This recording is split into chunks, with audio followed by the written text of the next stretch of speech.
Welcome to Trauma Talks OTS 2026. We'll have a candid conversation on open injuries this time. And we have faculty Dr. Kamlakar Rao, Dr. Ashok Raju, Dr. Praveen Miredi, Dr. Ashok Sunil Gavaskar, and Dr. Satish Reddy with me.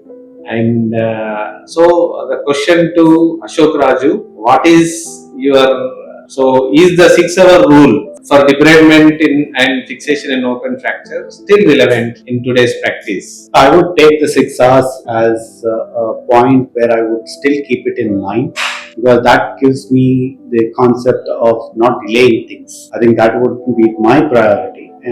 But in terms of management, I would not take the 6 hours, but I would like to think it as urgent management rather than emergency management. Yeah, I think I agree with Ashok.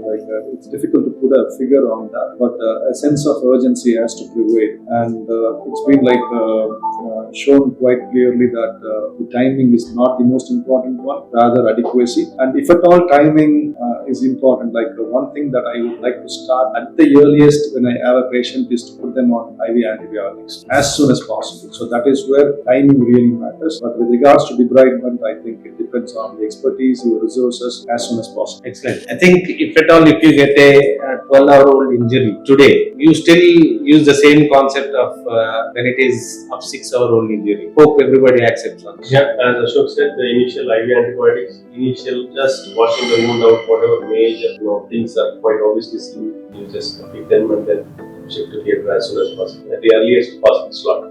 Then it's rather than the formal debridement, possibly it is the early wash which counts the most, because most of the time the travel time and all those things are not possible in scenario where we are practicing. So first and earliest wash which is thoroughly given, which removes the actual non-contaminant dirt which can be moved out. So that might be the main concern rather than going for any 6 hours. So the first shot will make it clean. Excellent. I think in our scenario, which is completely different from West, so you don't get a patient within minutes or within an hour. Most of the times it takes more than 6 to 10 hours, maybe 12 hours. Initial attending surgeon is actually somewhere else who have attended early. Probably the decontamination, if we can handle it well, that helps in a long run when you are debriding. Initially, I think 15 years back, I would have waited thinking I will not give an antibiotic because I need to get a culture positive. So I think that is a wrong concept. I think the concept is to get the antibiotic as early as possible within the possibility. That is one thing which needs to be given a priority, I think, before you think about the time. And coming to the antibiotic, give double. Give your gram positive and gram negative. Unless it's a farm wound, then you don't give your anaerobic cover. But double antibiotics definitely. Yeah, I think with regards to antibiotics, yes, a broad spectrum cover. But I think everyone should have a policy based on your hospital protocols. So rather than, because sometimes it's subjective.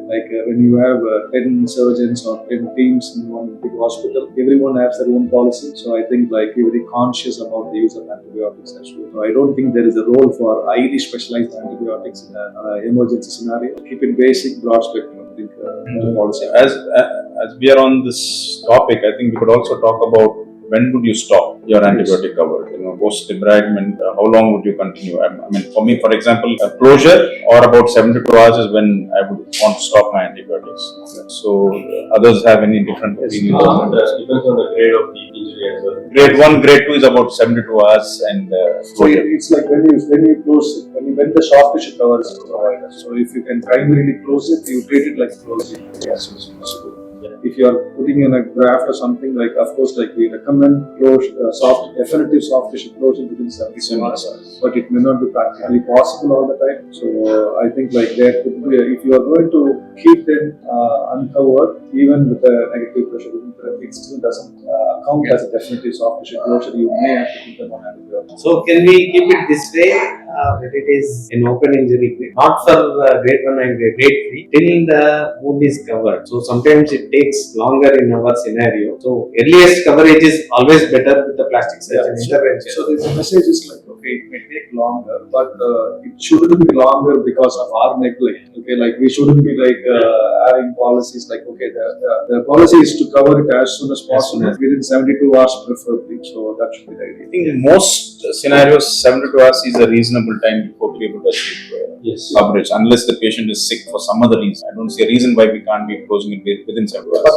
But there have been scenarios like where I discussed with my plastic surgery team, like when they initially put the patient on negative pressure wound therapy, they are not ready to do it at 72 hours. They say like there is some edema, I'll do another whack, we'll do another debridement, another whack, and then maybe later. So most of the times, it almost goes on to 5 to 7 days.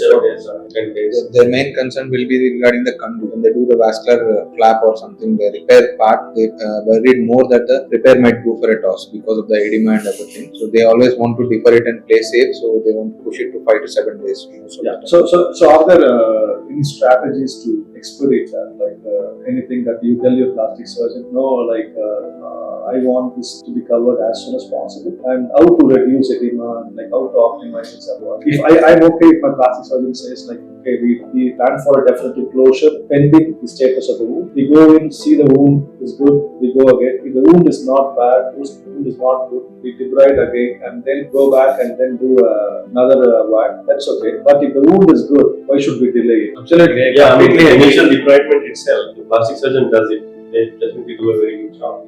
And once we know that they have done a good debridement, they themselves can actually fix and flap on the same day. If it is not possible, then delay it to 72 hours. Still, it is not possible. Actually, I push them too hard to cover it as early as possible. Me too. I mean, I think So, that is something which we. and that makes a significant difference. Why is that? Means most of the times after second day they start to have edema. Even for the anastomosis, let us say if they are doing a free flap for the anastomosis, again once there are instances when they go in and come out because of the edema. So there can't be a better chance than a first day. So, but of course, the decision is, My dilemma is plastic like, surgeons. I want to do a definitive internal fixation as well at that time of definitive soft tissue scar. And if my plastic surgeons are not confident, so like I am not very confident of putting in a nail or something inside. So I leave it to them. Okay, I tell them like it has to be done as early as possible, but I'm not pushing them. So far so good, but I would like to do that a little bit earlier in my practice, because most in my practice it often ends up in at least 2 sessions of whack, and then around definitely close it around 5-7 days. At that time I plan in definitely internal fixation as well, almost all.